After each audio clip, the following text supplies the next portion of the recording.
અમદાવાદની વાત કરીએ તો અમદાવાદના ઈસનપુર નારોલ હાઈવે પર આવેલી એક એસ્ટેટમાં આગ લાગવાની ઘટના સામે આવી। પ્રાથમિક માહિતી મુજબ નેલ પોલિશ બનાવતી કેમિકલ કંપનીમાં આગ ભભૂકી ઉઠી હતી। આગ લાગતા સમગ્ર વિસ્તારમાં અફરાતફરીનો માહોલ સર્જાયો અને ધુમાડાના ગોટે ગોટા દૂર સુધી જોવા મળ્યા। આ ઘટનાની જાણ થતાં ફાયર બ્રિગેડની અનેક ટીમો તાત્કાલિક સ્થળ પર પહોંચી હતી અને આગ પર કાબુ મેળવવાના પ્રયાસોમાં લાગી ગઈ।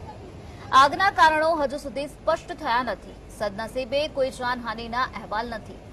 જો કે આગને કારણે મોટા નુકસાનની આશંકા વ્યક્ત કરવામાં આવી છે।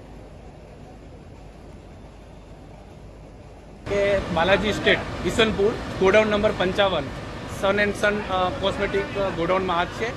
હાલમાં ઘટના સ્થળે 6 વોટર બાઉઝર, 1 વોટર ટેન્ડર તેમજ અધિકારીઓ અને કર્મચારીની ટીમ હાજર છે અને ફાયર ફાઇટિંગ ચાલુ છે। સ્ટાર્ટિંગમાં જે અમે ફાયર જોયું હતું તો બહુ વિકરાળ સ્વરૂપમાં હતું અને અમે ફોર્મનો મારો કર્યો અને હાલમાં ટોટલ 6 ગજરા એટલે અમે 1.5 લાખ લીટર જેવું પાણીનો મારો કર્યો છે। આગ કાબૂમાં છે, કુલિંગની કામગીરી ચાલુ છે હાલ। અમદાવાદમાં ઈસનપુર વિસ્તારમાં જે નેલ પોલિશ બનાવતી ફેક્ટરી છે તેમાં જે આગ છે તે આગ લાગી હતી।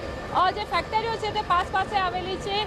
આગનો કોલ મળતા જ જે ફાયરની ટીમો છે તે ઘટના સ્થળે પહોંચી હતી અને જે આગ બુઝાવવાની જે કામગીરી છે તે હાથ ધરવામાં આવી હતી। તમે જોઈ શકો છો કે જે ફેક્ટરી છે નેલ પોલિશ બનાવતી ફેક્ટરીમાં છે તે હજુ પણ છે તે ધુમાડા નીકળી રહ્યા છે। કહી શકાય કે જે ઉનાળો છે તે ઉનાળામાં જે આગના છે તે કોલમાં વધારો થયો છે અને મોટાભાગની આગ છે તેનું કારણ છે તે શોર્ટ સર્કિટ હોવાનું સામે આવ્યું છે। ઝલક હત્યારું, GSTV, અમદાવાદ।